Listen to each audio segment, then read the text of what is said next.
Welcome, fellow YouTubers, to Gaming Versus. This is the YouTube channel which pits the world in which we live against the world of video games to prove once and for all that video games are always superior. And rather fittingly today, in the red corner, we have the underrated Nintendo 64 classic wrestling game WCW nWo Revenge. And in the blue corner, we have the man from New York City, former WCW head writer, Miley Cyrus. No, it's Vince Russo. Because it's a swerve, you see. Oh, dear God in heaven. Right. Now, for those of you who don't know who Vince Russo is, in which case, lucky you, feel free to stop watching now and preserve your innocence and your sanity. He is a writer, a professional wrestling writer who formerly worked for the World Wrestling Federation, but is primarily known for his stints in World Championship Wrestling and TNA. Now, Vince Russo, the reason I bring Vince Russo up is because I was recently made aware of a book he had written. It wasn't just been released, it had been released some years ago in 2010, but I've only just been made aware of it, which shows what a stellar job his publicist has done. It's called Rope Opera, How WCW Killed Vince Russo.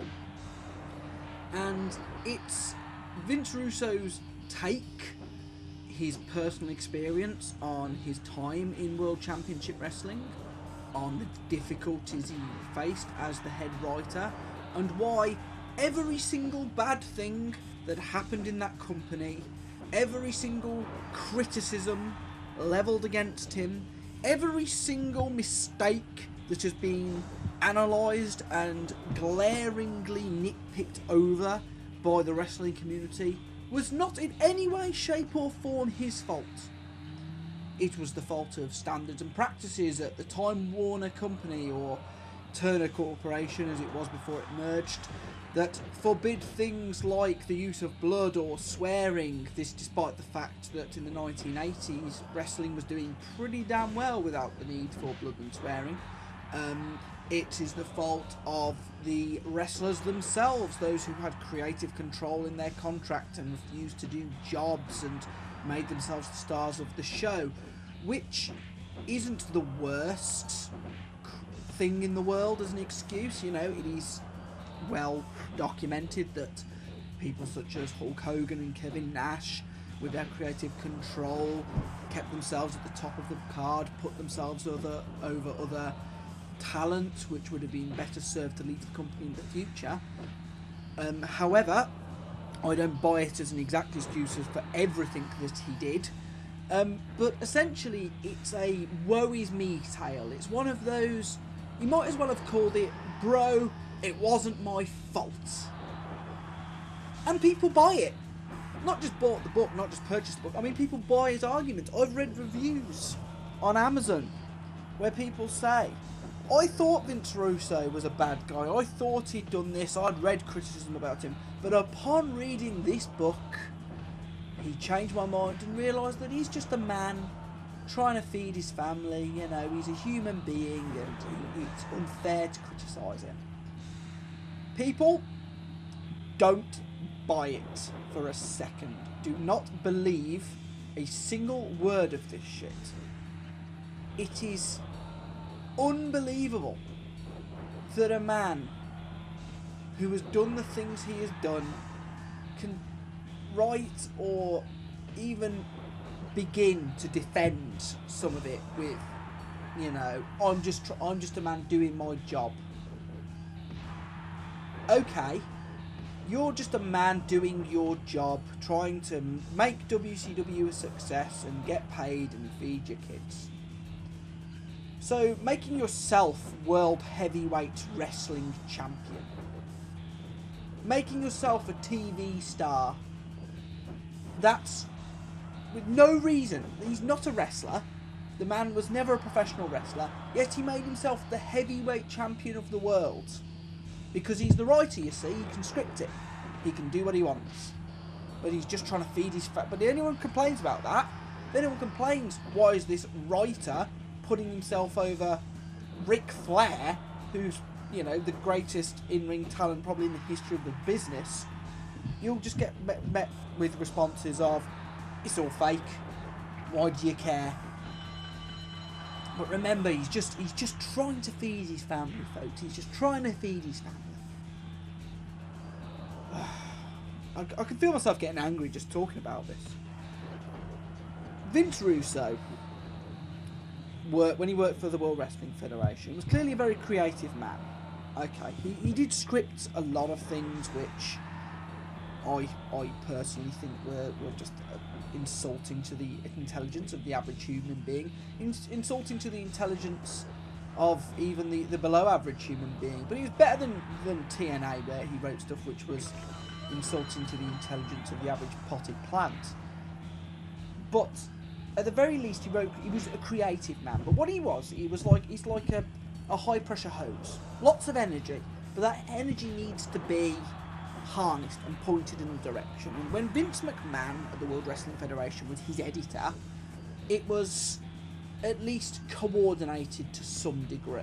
I mean, he still ended up with shit like, I mean, literal shit, because he scripted a dog poop match between the British Bulldog and The Rock, where the winner was the man who threw his opponent into a literal pile of steaming dog turds.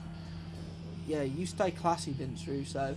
But he did help script other things like the This Is Your Life segment between The Rock and Mankind, which is, you know, one of the highest rating segments in the history of wrestling, possibly the highest.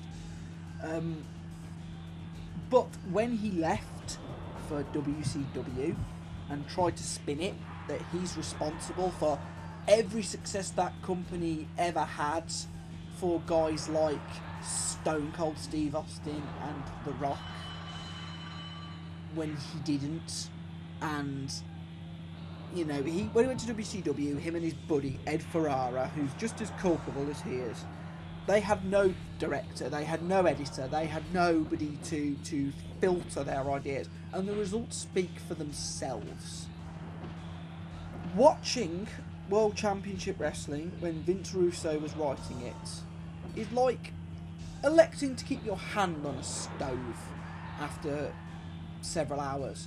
You know, you're probably numb to the pain after a bit, but you're pretty sure it's still causing you damage.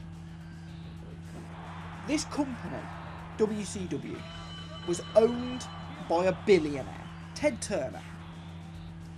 He was a man who loved wrestling because it helped build his television network. It lost money for him, but it got him ratings and it got him a cornerstone in the marketplace. So he always swore, no matter how much money it lost, he would always keep it around. But by the mid-1990s, World Championship Wrestling wasn't losing money. It was making money hand over fist. In fact, in 1997, it had made more money than it had ever lost in all its previous years of existence combined. It made more money than any other wrestling promotion in the world had ever made in a single calendar year. So it wasn't a failure. And it was easy to see why it was a success. They had every single ace card they possibly could. Obviously, they were owned by a billionaire, which meant that the money was always there. And because he owned the station, you could create as many shows as you wanted. If you wanted a special on prime time, if you wanted a one-off, you could make that. They had their shows airing on Saturdays, on prime time on a Mondays, on a Wednesday for Thunder. You had the biggest stars of the 80s were there, guys like Randy Savage and Hulk Hogan and Ric Flair. You had the top stars of the 1990s wrestled there, guys like Bret Hart and Sting.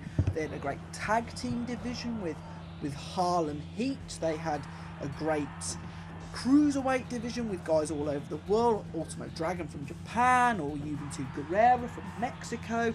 They had great mat-based grapplers, guys like Dean Malenko and Chris Jericho.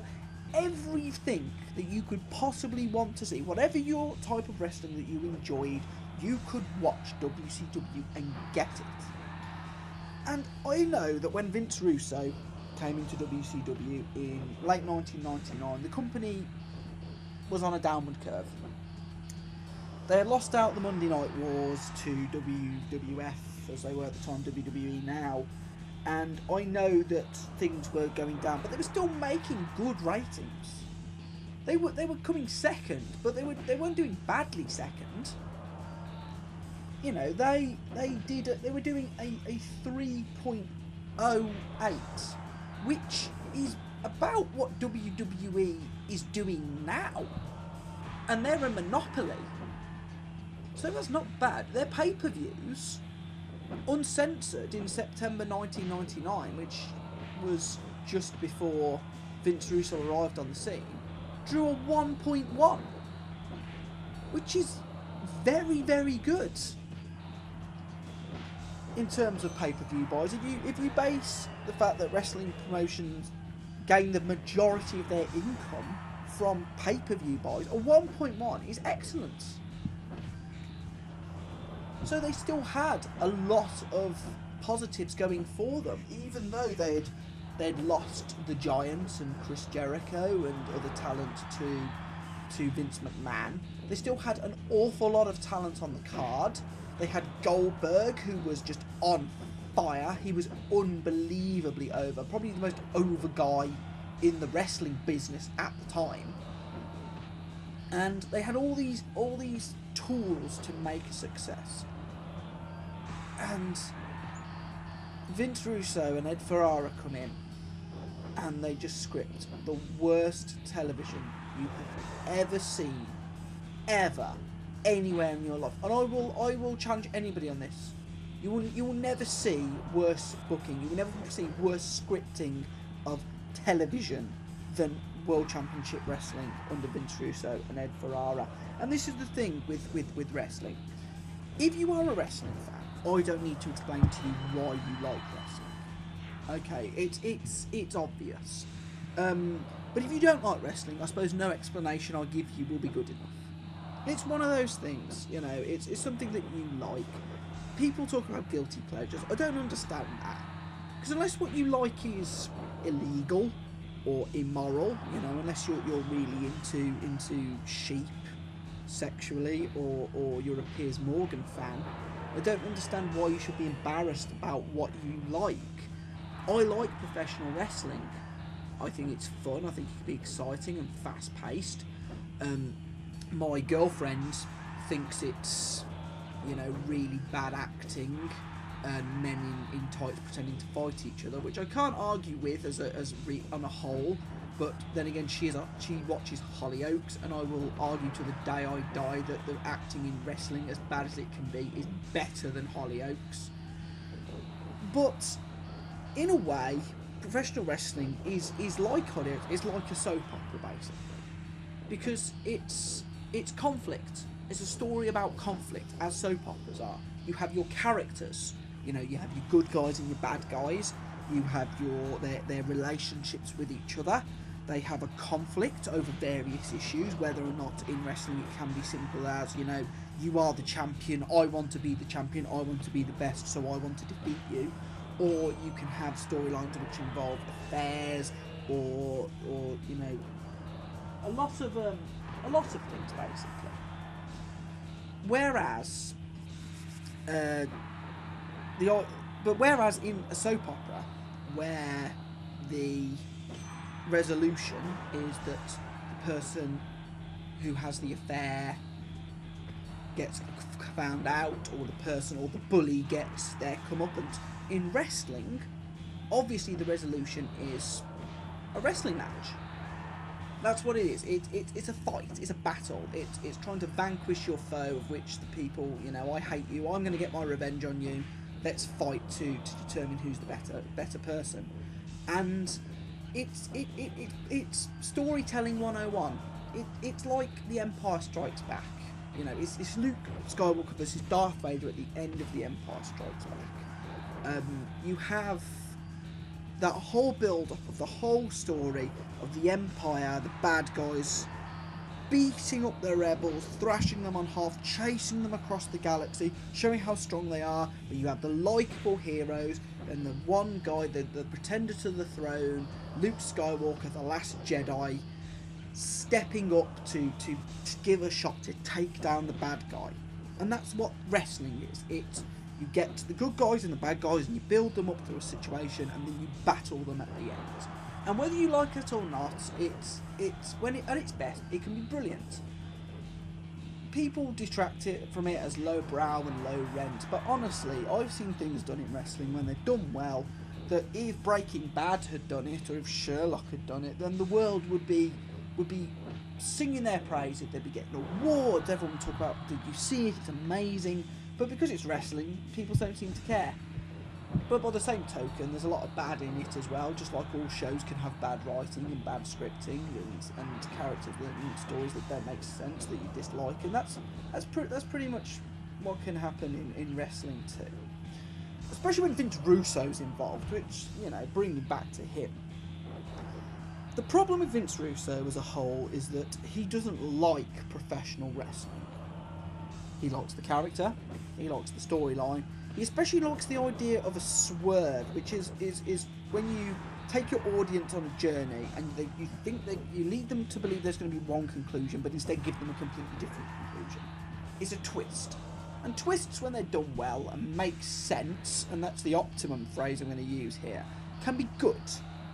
But when you have incidents that don't make any sense at all, then you're left confused, and you're not enthralled, and you're not excited, and you don't want to see what's going to happen next. Instead, you are bewildered, and you just think, this is stupid, I don't want to see it anymore. I'll give you an example of this, right? In WCW, there was a chap called Rick Steiner, and he came out on one of their shows once on the entrance ramp, and he was attacked, beaten up by a man dressed in what appeared to be a bumblebee costume constructed by a mentally damaged marmoset. And on the next show, that masked man came out and took the hood off to reveal who was the dastardly person who had attacked him. And that person was Rick Steiner. Yes, the very man who was attacked was under the mask of who had attacked him. And this was then never explained. There was no resolution to this. They never mentioned it again. Aren't you enthralled? Don't you want to tune in to see what they'll do next? No. You think that's just stupid. It'd be like if I went to take my kids to school in the morning and then I took them to the dentist instead. Or, you know, if you rang up your local Indian takeaway and asked for a curry and they brought you a box full of spanners. How exciting! Don't you want to ring them up again to see what they're going to bring you next time? No. You'd think, I wanted what I want, you know, I wanted you to give me what I'd led to believe was your product. And that's the problem with Vince Russo. He loved his swerves, but he hates professional wrestling. The one thing he didn't like was the actual wrestling. Because, in fact, I have no idea why. He just goes on about it, that it's fake. And that, you know, that people shouldn't like it because it's fake. And I never understood that because, yeah, we know it's fake. I mean, I hate the term fake. Scripted would be better because you can't break your neck doing something that's fake. But but wrestling fans, despite what the vast majority of non-wrestling fans think, we get that it's scripted. We get that, you know, that these matches are predetermined. But it doesn't matter. In the same way it doesn't matter that fight between Skywalker and Vader was predetermined. In the same way that it doesn't matter that your favourite TV show, that Game of Thrones, or that Breaking Bad, or or House, they are all scripted, but it doesn't take away from the drama of the events or the intrigue or the suspense that you can feel by watching them. You just suspend your disbelief. But can you imagine, say for example, if you're watching Game of Thrones and King Joffrey's sitting there and he instead of ordering his men to do something, like they're all standing around waiting for their orders, he takes out his script, the actual script of Game of Thrones, and rips it up on the show and says, I'm not going to follow the script of King Joffrey anymore. I'm going to do what I want. And then all the other characters on the show say, King Joffrey's gone off the script. What are we supposed to do? He's not following the script. Again, would you then be intrigued? Would you be saying, oh my god, what's going to happen next? He's not following the script.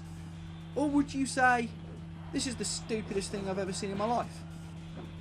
I know it's not a real show. You've killed the character and you've killed the situation because they're not real. And we get that they're not real, but you don't admit on the actual show that what you're doing is false, because then it means that everything you do doesn't have a consequence or a reason for it to happen. But this is what would happen every single episode of WCW Nitro or Thunder when Vince Russo was in charge. Characters would go off script. They would refuse to lose their fake wrestling match live on air. They would discuss the finishes to their matches on camera as part of his storyline. He scripted this as a way to gain ratings. But he's just trying to feed his family. How you know, he gets unfair criticism, Vince Russo. So thanks to Vince Russo and Ed Ferrara's efforts, not entirely their efforts though. Again, it has been. I can't lay this entirely at his door. Eric Bischoff has to take a huge amount of blame for this as well, as does Kevin Nash, as does Hulk Hogan, as do a lot of people, Ed Bush and Kevin Sullivan as well. But thanks to a large part to Vince Russo's terrible writing and scripting, World Championship Wrestling, which as I said made more money than any other company in the history of the business in the year 1997, closed its doors forever in March 2001. They were done. They're finished. They died a death in less than 4 years. I mean, Vince Russo came in late 99, I think. So he worked for them for maybe a year and a half, and time off in the middle as well, because when he came in late 1999, he actually left in January 2000 for a bit. He quit his position because they dared to question his writing credentials and wanted him to put him under a committee rather than giving just total control, because the shows he was scripting were just so utterly appalling. But yeah, they died. WCW and all the people that ever worked there had to find employment elsewhere. The World Wrestling Federation became the sole major promoter in the United States, because I suppose the other major promotion was ECW, and that went down the same month WCW did for different reasons. So yeah, everybody who ever worked there had to seek other employment or was unemployed. All the fans that loved the product and had done for years past and followed it for decades now had to either watch something else or, you know, stop watching wrestling, and it was just all very sad. And he has to accept responsibility. He played his part in the death of this once upon a time amazingly brilliant company that everybody loved, that helped revitalise the wrestling industry completely. So that brings us to this book. The title of the book is Rope Opera: How WCW Killed Vince Russo.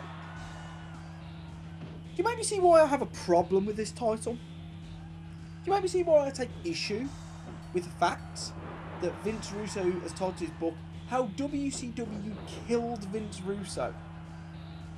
Vince Russo is alive and well. Vince Russo is living quite happily with his wife and kids. He's not a poor man. He's made decent money in his time. World Championship Wrestling had its headstone put over it in March 2001. Vince Russo was not killed by WCW. It would be like O.J. Simpson releasing a book saying how he was killed by the trial in 1994. He wasn't killed by that. He's still alive and well. Somebody tragically died, and it wasn't you.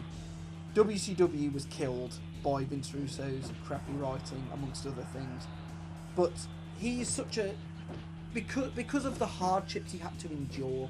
And yes, I get the fact that his hands were tied on a lot of things. But it's not an excuse for what he did. And this is what I can't fathom. He can't understand. I would probably like Vince Russo a lot more if he would have just accept responsibility for what he did. But he doesn't. It's everybody else's fault. He made himself World Heavyweight Wrestling Champion. I'm going to keep saying this again, because it doesn't get enough hate, I don't think. I mean, he helped make David Arquette, the actor, World Heavyweight Wrestling Champion, which gets a lot of stick, rightfully, because nobody's going to believe that as a credible champion, and people are going to turn off because they don't believe your world champion is going to be some actor. But at the very least, it got publicity. At the very least, the mainstream media paid attention to it, however stupid it was. Nobody's going to pay attention to Vince Russo, World Heavyweight Wrestling Champion. Nobody's going to like that. Everyone's going to say this is really stupid. But yet he did it. And yet, throughout this book, all he does say is how hard it was in WCW because people like Hulk Hogan would refuse to lose because it's part of their contract. Because standards and practices meant that he couldn't have people swearing or trying to hamper his creativeness. None of those things excuse you pinning Ric Flair on television. None of those things excuse you winning a cage match and becoming world champion. Yes, I know Goldberg speared you through the side of the cage. You had no business being in there to begin with. And then you start with the woe is me's tales. About how wrestling, it was giving him concussion, it gave him really bad headaches and brain damage and, health problems, and he was just trying to feed his family. And again, yes, he is. And yes, wrestling is, as much as it's a scripted event, dangerous for an unathletic person with no training to do. But he did it to himself. It would be like if I, for some unknown reason, became the head coach of the Tampa Bay Buccaneers and decided to make myself a defensive back and got crippled in the first play of the season. And I said how terrible it was that I got crippled, this injury I've suffered. I'm just a man trying to feed my family. The first decent response would be, well, why did you put yourself in that position, you moron? And I have to ask the same him. He's a writer. Why is he getting in a wrestling ring? And the answer is because he has the power to do so. I'm the writer, I want to be a star. Never mind that the fans don't want to see this. Never mind the fact that it makes no sense. He wants to be a star. He makes himself the champion. He gets hurt and then says, poor me. Fuck you, Vince Russo. Honest to God. And the thing, this last bit of the last chapter, right, this sums it up for the whole thing for me, the victim mentality of Vince Russo. I'm going to read this for you, ad verbatim, from his book, From Rope Opera. Here we go. He says this to his wife Amy, and his children Will, VJ, and Annie, right? I cry when I think of all the sacrifices the family have made for a business that will never give a damn about any of us. A business that will never know any of you personally, but wanted to take you down at my expense. I apologise for the time I took from each of you while handing it to a locker room full of ungrateful wrestlers who only care about themselves, with the exception of a few. I can't get that time back, and I know that it was a mistake. For those fans who supported me over the years, thank you. I'm just grateful that at least some of you got it. To the critics, the negativity hurt, and it still does. If that was your intent, bravo! You win. I lose. I hope no other person has to endure the kind of criticism I've had to. What hurt them most of all is those taking the cheap shots never knew me, never knew what I was about. At the end of the day, I was just a man trying to support his family. Nothing more, nothing less. What a crock of shit. Firstly, any criticism levelled against Vince Russo has never mentioned his family. Once. Never said he's a lousy dad, never said he's a lousy husband. I didn't know his wife's name, I don't know his kid's name, I didn't know anybody that did. I've never heard it mentioned. I've read and heard a lot of criticisms against Vince Russo and never ever once heard his family brought up. Yet he right here has mentioned in print their names. It's the only reason I know them. And the thing about it is he says, I will promise I will never ever take time from you and hand it to a locker room full of ungrateful wrestlers. At the time of him writing this book, he was employed by Total Non-Stop Action Wrestling as head writer. So, a man who, in his own words, will never take time from his family and give it to wrestling ever again, who suffered personally at its hands, was still under his own power and choice employed by a wrestling company. Why didn't he quit? Why didn't he quit in WCW? You hated working for the wrestling business so much that not only did you continue working for WCW up until 2001, you went back to Vince McMahon to work for him in 2002, and then worked for Total Non-Stop Action on and off for 10 years between 2002 and 2012, including at the writing of this book. It's a lie. It's not even a case of opinion anymore. It's a damn outright lie. I will never take the time from you and hand it to a locker room of grateful wrestlers while he was still doing so. The man is a fraud. The man will tell you straight away, and I've seen him say in interviews that when he went to WCW, that the ratings went up, that the buy rates went up, that the merchandise sales went up,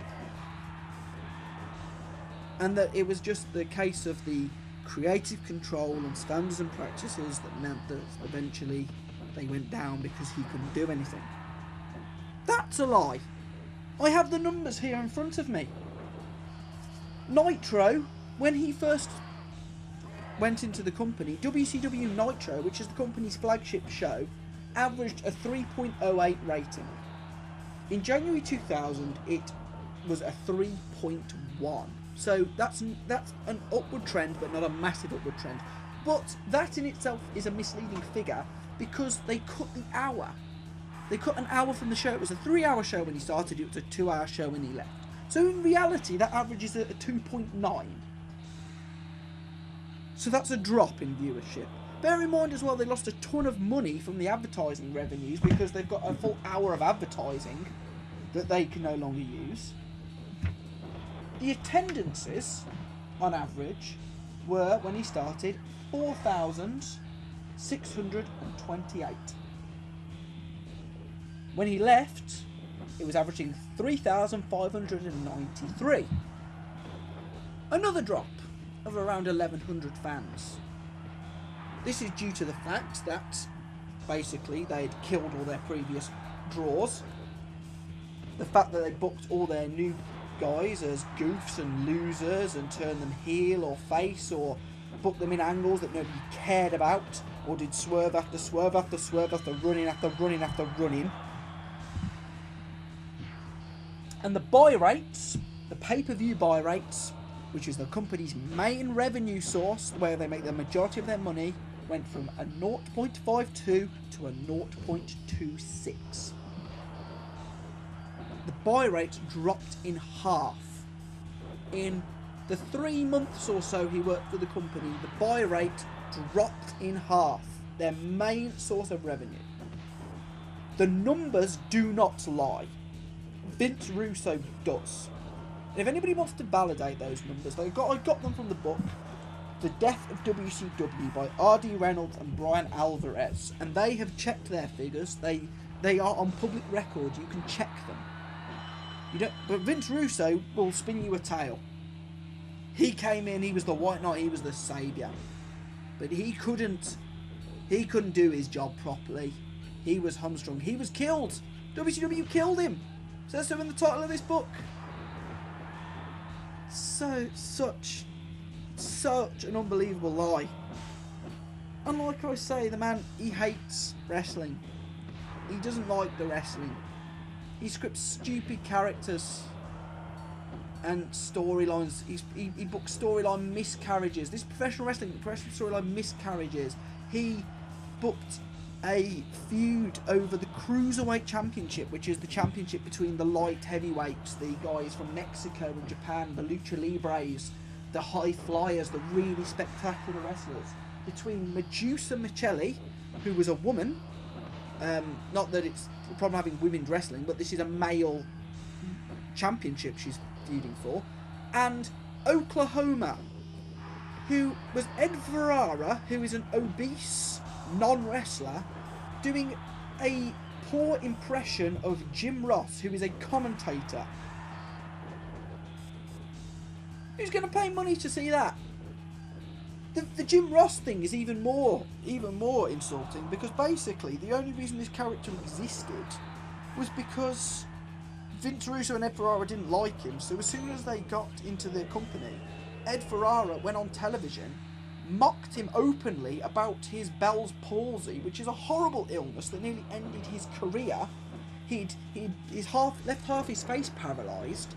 So he'd come out on camera with pretending to drool and slobber, and it was just horribly offensive. Nobody's going to want to see this. And not only did they keep putting it on television because they got the yucks, but they made that person wrestle for one of their top championship belts, which meant it lost all credibility. Vince Russo, victim. How in the world is criticising this giving him a cheap shot? It isn't. I think it's a legitimate criticism to say, you came up with this. Why did you think it was a good idea? It's unbelievable. And like I say, the man then goes to TNA, he goes to Total Non-Stop Action, and he does the same old shit. He books electric cage matches and reverse battle royales where people have to climb from the floor over into the ring, and other things that don't make sense. He even scripted a television show for TNA in a 2-hour wrestling broadcast. They had 6 minutes of actual wrestling. 6 minutes of in-ring fighting. The rest was talking, and I don't even know what else. You know, it was that bad. I don't even want to remember it. And when this was brought up to Vince Russo, and he said, why have you got 6 minutes of wrestling on your 2-hour wrestling show? He said, who cares how many minutes of fake wrestling are on a fake wrestling show? And that tells you all you need to know right there. The man has such contempt for his own audience that he brushes off the criticism of, you know, why aren't you giving us what we want to see, with the words, well, what you want to see is rubbish. What you want to see is terrible. You know, why do you care about it? It's unbelievable that this man not only got employed to the extent he did, but the fact that he knows that he did this, and yet he brushes off all the criticism with a hand wave of, you don't know what you're talking about, or the people, like in the thing he says, thank you for the people who actually got it, as if all the people that he drove away, as if all the people who said we don't like this, we're the thick ones, we're the stupid ones who somehow don't see how a man getting mocked for his Bell's palsy live on air is not entertaining. You know, how can we not see this? It's unbelievable to read this book, and then and it makes me so angry. You cannot tell you how angry it makes me. to read this book and then to see the comments of, oh, poor Vince Russo. Fuck Vince Russo. Vince Russo ruined so many people's careers by helping to kill an entire company. And yeah, poor Vince Russo. Unbelievable. And that brings me to WCW nWo Revenge on the N64. I love this game. And it doesn't get as much love as it deserves, and I know that, I think that's because WWF 2000, WrestleMania 2000 and No Mercy, which came after it, used the same engine and obviously improved upon it. You could do more things, you could, the more modes, ladder matches, cage matches, etc. But this was the first one that really made it popular and made that system. I mean, I know they did a world tour before this, but this had like all the elements. It had the championship modes, and it had the Royal Rumble Battle Royale modes, and all the and an awesome roster, just an amazing roster. And this is what I mean about how sad it is that WCW died. You look at the wrestlers in this game, and it's quite possibly the greatest roster of wrestlers ever assembled on any game. Even better than the WWF games that followed it. You look at the talent. Just Hulk Hogan, you know, all the big names from the 80s here. Randy Savage, Hulk Hogan, Ric Flair, Roddy Piper here. You've got Harlem Heat and the Steiner Brothers as your tag teams and more besides. You have just an unbelievably deep roster. So even when Vince Russo says, quite rightfully, all these people with creative control refuse to lose, he could have just sent them all home. He could have sent Hogan home, he could have sent Nash home, and you could have built a company around Bret Hart, and Chris Benoit, and Booker T. You can build a company around those guys. They're amazing. You could have built a company with those guys, the world champion. Even if, you know, Goldberg, as I said, he was like one of the hottest stars in wrestling history at that time. Ric Flair. Just because you had a few guys like Hogan, who ironically just entered the ring as I said this, just because you have a few guys like him who say, oh no, I want to be the champ, just say no, and if you don't like it, go home. And if they then go home, build new stars, make new guys, because then you don't have to rely on them. But of course he didn't do that. Instead he booked shoot storylines, guys where they would come into the ring and they would lie down in their street clothes, and then he would get onto the microphone and explain, such and such refused to lose their match tonight, how terrible. And all the fans are thinking, what are you doing? What are you talking about? Nobody cares about this. We just want to watch some wrestling. It's like Jurassic Park, my favourite ever film. Imagine if in this one of the scenes in Jurassic Park, if Dennis Nedry refuses to get eaten by the Dilophosaurus. He gets in the car and it spits in his face and he just wipes it away from his eyes and he looks into the camera and he goes, I'm a big star, I'm not getting eaten by a little dinosaur. You just kill it dead. But that's what happened. Imagine watching this in glorious Technicolor on your television. That is what happened. And the reason then, in the case of WCW nWo Revenge against Vince Russo, that the game wins is because it has wrestling. It doesn't have ridiculous storylines about miscarriages and shoot promos and Oklahoma and the powers that be, or people getting abducted in turnip trucks, or David Arquette winning the world title, or Vince Russo winning the world title. You just have actual wrestlers wrestling. Characters that you can enjoy and get behind and cheer for or boo, getting in the ring and wrestling. And that's the one thing Vince Russo never got. He was always determined to, it was more than that, or the wrestling was the least important part of the wrestling show. When, as I said, it's the conclusion, it's the fight, it's the It's the build-up. All that stuff, other stuff, is build-up for the fight. Imagine imagine Manny Pacquiao or Floyd Mayweather having all the match build-up and all the weigh-ins and all the trash talking, and they never actually fight anybody. Who'd care? You wouldn't. And this is the point. Right here, right now, you're watching wrestling. And that's what we all tune in for. Vince Russo hates it because it's fake. And when people criticise him for that, all he says is, you don't get it. I'm just trying to feed my family. I'm a victim here. You don't need to take cheap shots at me because, you know, I do things differently. Vince Russo is alive and well. I don't wish death upon him. I don't wish death upon anybody. But the very fact that he can absolve himself of all the blame of what he did and what he has done and how much he ruined, I can't forgive him for. So yes, this is a walkover between WCW and Vince Russo. And I'm going to try and have a good day now, having just ranted about him, because he makes me miserable. The man annoys me no end. I could rant all day about him. I've tried to keep it to a short, you know, almost 40 minutes now. And if you've found me particularly negative, I apologise. I can only be honest.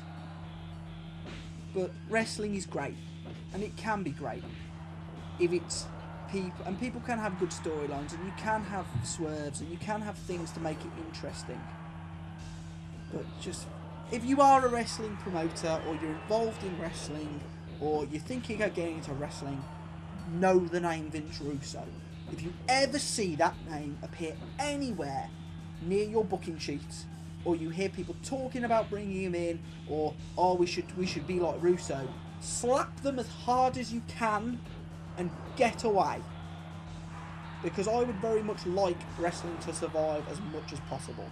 And Vince Russo is a poison to the industry.